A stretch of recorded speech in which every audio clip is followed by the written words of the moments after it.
اعوذ باللہ من الشیطان الرجیم بسم اللہ الرحمن الرحیم ایاک نعبد و ایاک نستعین۔ السلام علیکم، میں منیر شاکر رزق کے متعلق کچھ عرض کرنا چاہتا ہوں۔ رزق کے معنی سامان زیست کے ہیں، یعنی ہر وہ شے جس پر انسان کی زندگی کا دار و مدار ہے۔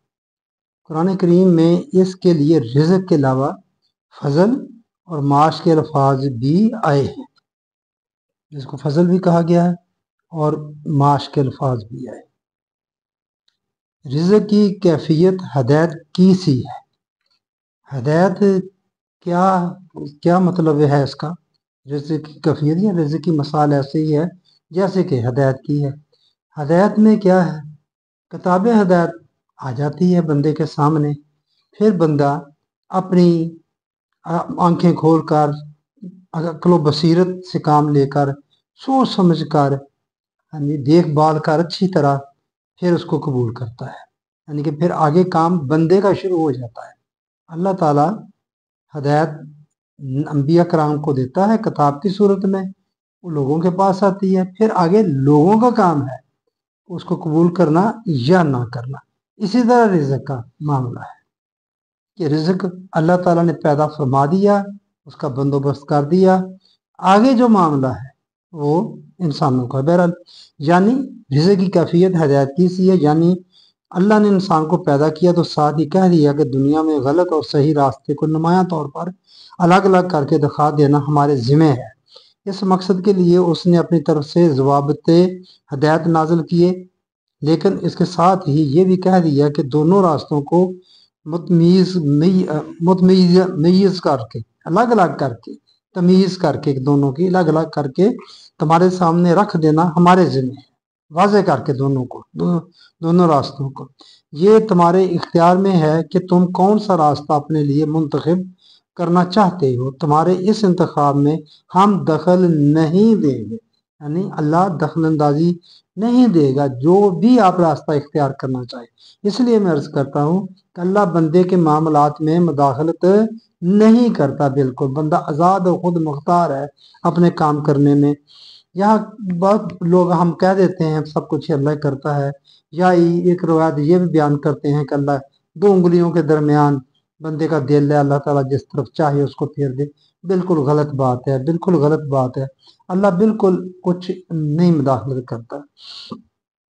تم میں سے جو غلط راستے پر چلنا چاہے اس راستے کو اختیار کر لے، جو صحیح راستے پر چلنا چاہے اسے منتخب کر لے۔ یہ ہدایت کی بات ہے، پہلے بھی ہو چکی، اب دوبارہ دہرا دی گئی رزق کے حوالے سے۔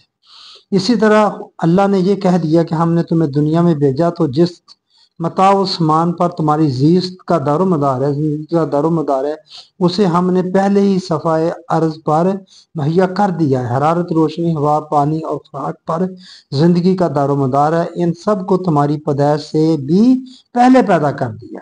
یہ مطلب ہے ہمارے اس کہنے کا تمہیں رزق ہم دیتے ہیں، یہ مطلب ہے اس کا۔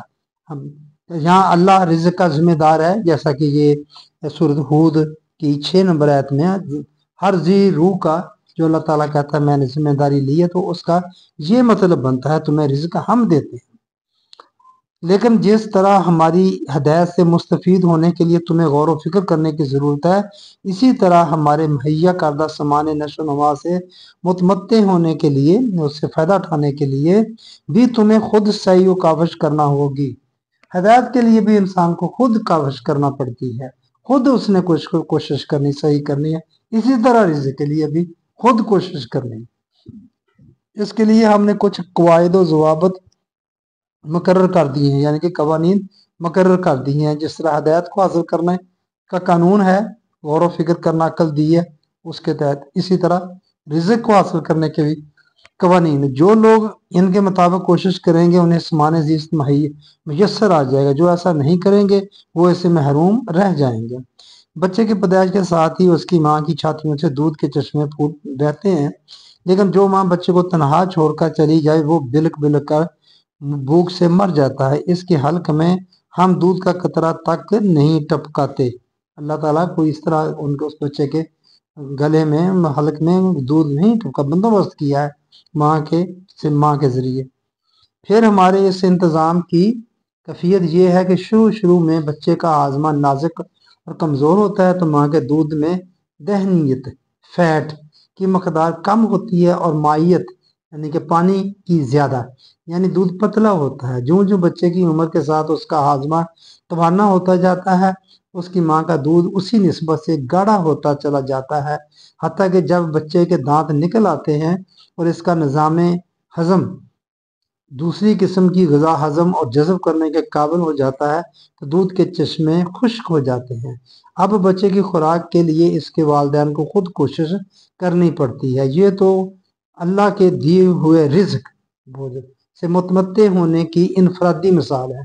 इज्तिमाई तौर पर देखिए तो रिज़्क के ख़जाने ज़मीन में मदफून व मस्तूर हैं, छुपे हुए हैं, दफन शुदा हैं। आपके पता है कितना कुछ ज़मीन के अंदर है, कितनी मादनियात हैं, तेल है, सोना है, चांदी है, ना जाने किस किस किस्म की चीज़ें ज़मीन के अंदर हैं। उसको निकालना ये बंदों का काम है, बंदे का काम है, वो भी रिज़्क है। इन्हें वहाँ से अल्लाह के मुकर्रर करदा कवानीन के मुताबिक निकालना और हासिल करना होता है। इन्हें कवानीन फितरत कहा जाता है। अब जिन कवानीन को आप जानकर वो चीज़ें निकालते हैं, वो लॉ ऑफ नेचर हैं, कवानीन फितरत हैं। जो जान गया, समझ गया उनको, उसने वो निकाल लिया, वो रिज़्क, वो चीज़, वो कीमती चीज़ निकाल ली। उनके रिज़्क में मुल्क में वाफर मकदार में फिर रिज़्क हो जाता है। वो अमीर मुल्क कहलाते हैं जो इस तरह कर लेते हैं। जिनको पता ही नहीं तो उन्होंने क्या करना है। इस जिस तरह हमारा हाल है पाकिस्तान का, इस सिलसिले में पहला मरहला अपनी सही और काविश से रिज़्क पैदा या हासिल करने का होता है। ये है पहला मरहला। पैदा अल्लाह ताला ने किया। यह मैं बार बार कहता आ रहा हूँ कि अल्लाह ताला प्रोड्यूसर है, रिज़्क को पैदा करने वाला है, डिस्ट्रीब्यूटर नहीं है। लोग बहुत गलत मतलब समझते हैं, नहीं समझते, असल बात को नहीं समझते। बस अल्लाह ने रिज़्क अपने हाथ में लिया हुआ है, वरना बंदों के हाथ में होता तो वो बंदे तो भूखे मर जाते, मार देते। मर ही रहे हैं मेरे भाई, जिन लोगों ने रिज़्क के वसाइल पर कब्जा किया हुआ है, जो बड़े वडेरे हैं, तो उन्होंने किया हुआ है, तो भूखे ही मर रहे हैं एक तरह से। किस तरह रोटी मिलती है, हम फिक्र माश में किस तरह सरगर्दा रहते हैं। ये एक तरह से मलकुल मौत बना हुआ है हमारा, मगर समझते नहीं। हम अपने तौर पे भी नहीं समझते बिल्कुल इसको। इसके बाद अगला मरहला इंसान की तमद्दनी जिंदगी का है, जिसमें पैदा या हासिल करदा रिज़्क की तकसीम का सवाल सामने आता है। ये यहाँ और यही वो मुकाम है जहाँ इस मसले में पेचीदगियां पैदा होती हैं। तकसीम में आकर आप तो धौंस है ना, जो तगड़ा है, जो चालाक है, ज़हनी तौर पर मकार है तेज चीज़ में, मामलात में, ज़िंदगी में, तो वो ज़्यादा कमा लेता है, कर लेता है, कब्जा कर लेता है चीज़ों पर, दूसरे पीछे रह जाते हैं। और जिनके हल करने के लिए खुदाई रहनुमाई की ज़रूरत पड़ती है। अगर रिज़्क की तकसीम हदायत खुदाबंदी के मुताबिक की जाए, हदायत खुदाबंदी के मुताबिक कैसे, निज़ाम रबूबियत से तबीर किया उसको, निज़ाम रबूबियत की, और किस तरह लोगों की निज़ाम रबूबियत करनी है, तो हर इंसान को इत्मीनान और इज़्ज़त के साथ समाने रिज़्क मुयस्सर आता चला जाता है। अगर तकसीम इंसानों के खुद साख्ता कवानीनों निज़ाम के तहत रहे, तो फिर ये दुनिया जहन्नम बन जाती है। इंसानों का कानून, जैसे कि ये कम्युनिज्म है या कैपिटलिज्म है, निज़ाम सरमायादारी हम कहते हैं, तो हमारे यहाँ निज़ाम सरमायादारी है। और कम्युनिस्ट जो रूस या उनका जो निज़ाम था पहले, अब तो वो ख़त्म हो गया, उन्होंने और कुछ चीज़ें डेवलप कर ली उसमें, वो कम्युनिस्ट, वो ये है रिज़्क की तकसीम का निज़ाम। हमारे यहाँ कोई निज़ाम नहीं है बिल्कुल। दीन इस्लाम का निज़ाम है, निज़ाम रबूबियत, मगर हमें पता ही नहीं है। हमने तो सब कुछ अल्लाह पर डाल दिया है ना, और बस जहाँ कहते हैं जी देखें ये ज़कात है, ज़कात ज़रूर है, मगर उसका निज़ाम क्या है, कोई भी नहीं है हमारे पास। अगर वो किसी निज़ाम के तहत हो, उसका निज़ाम ऐसा होना चाहिए, इसे निज़ाम कहेंगे जिस तरह कैपिटलिज्म में टैक्स का निज़ाम है। आप देखिए कितना वो शफाफ निज़ाम है, किस तरह वो कलेक्ट करते हैं, कितने शफाफ तरीके से, छूट कोई नहीं होती, इंतहाई ईमानदारी, और वो इसी तरह खजाने में आता है, और फिर उससे सबकी फलाह बहबूद होती है। उसमें फिर कोई तखसीस नहीं होती कि फलां की करनी है, फलां की नहीं करनी। हमने तो ज़कात क्यों नहीं कर लिया ना, सईदों को नहीं देनी, हमने मस्जिदों को नहीं देनी, फलां को नहीं देनी, बाकियों को देनी है। वहाँ भी अजीब हमारा मामला है कि हम कहते हैं जी सैयद को तो इसलिए नहीं दें, हाथों का मैल है, और उसको फजल भी कहते हैं। इकट्ठा करना है जब, तो हम अल्लाह का फजल इकट्ठा कर रहे हैं।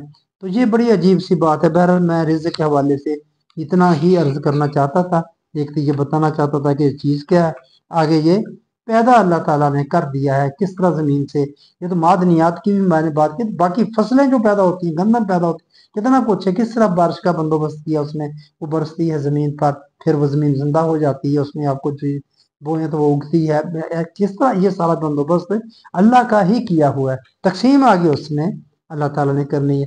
या मैं दो बातें थोड़ी सी अर्ज करना। फजल, इसको फजल भी कहा गया है। ये पहले ही फजल कैसे कह दिया गया?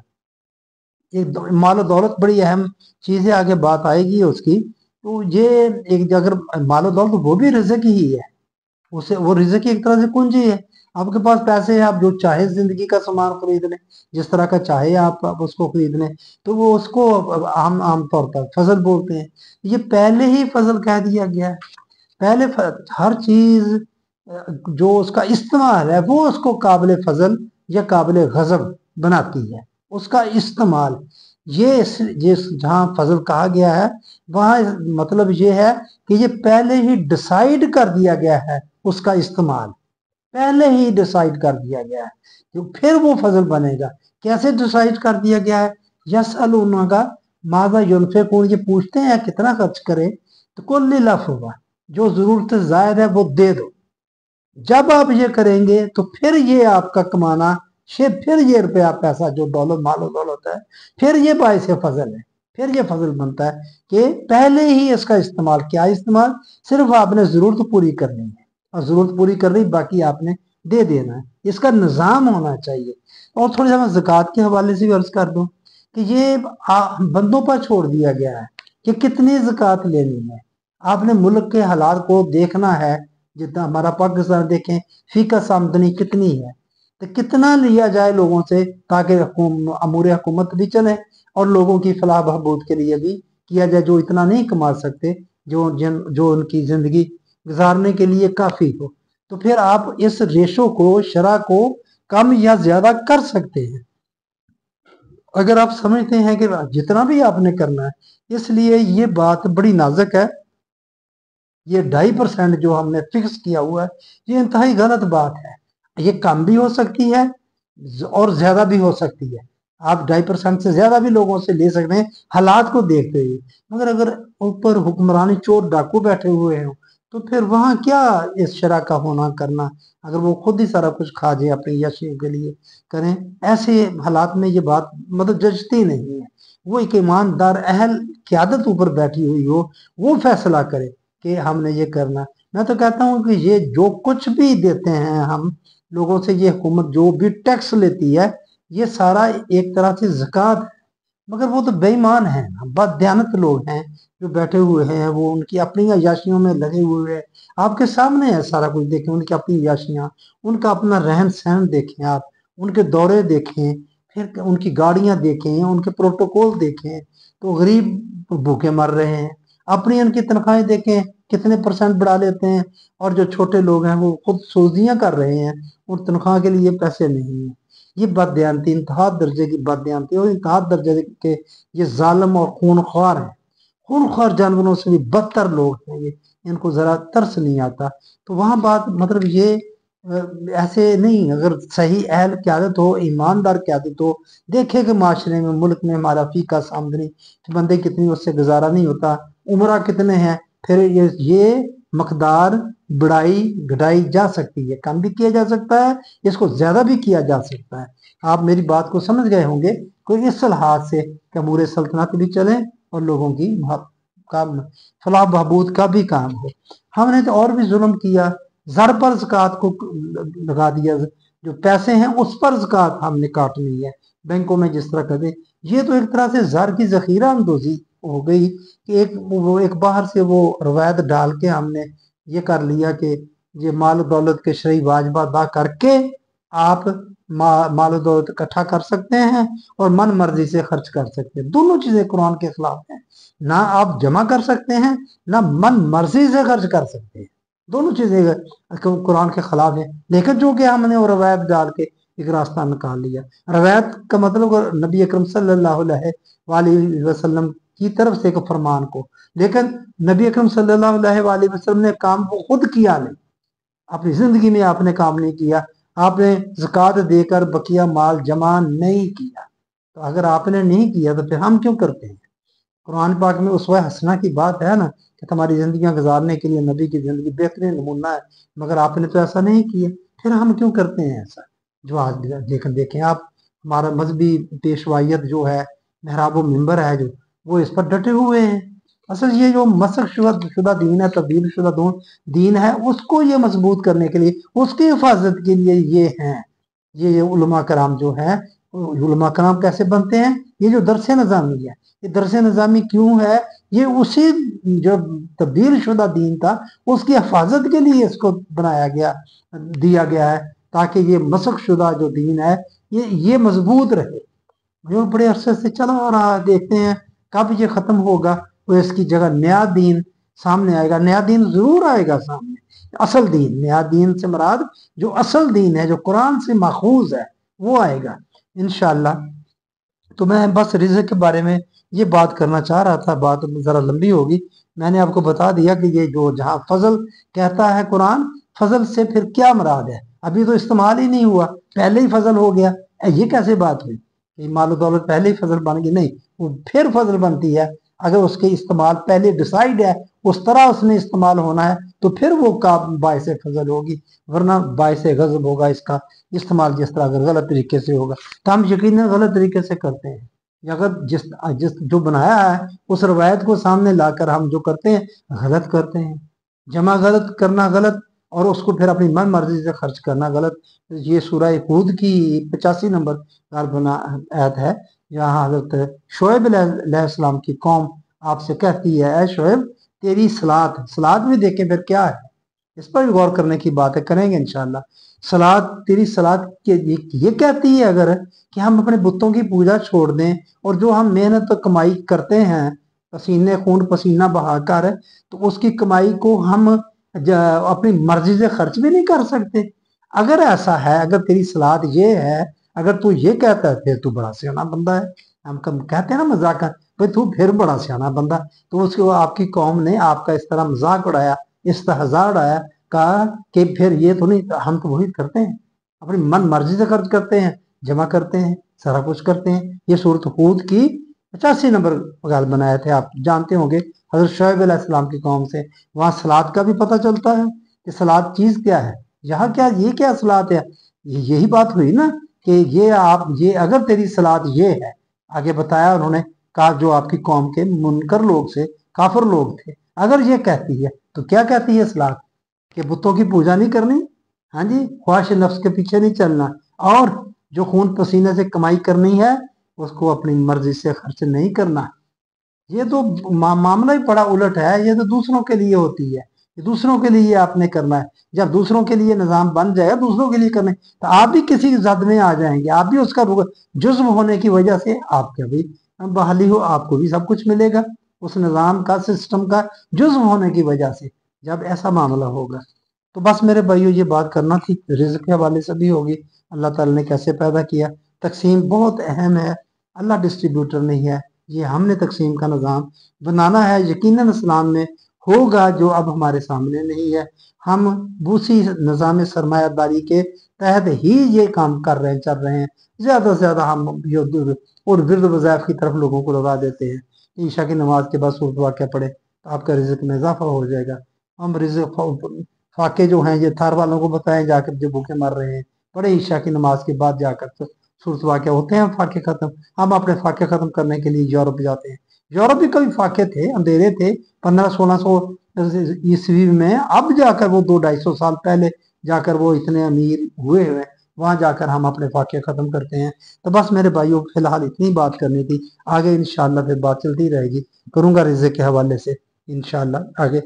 ٹھیک ہے، السلام علیکم ورحمۃ اللہ۔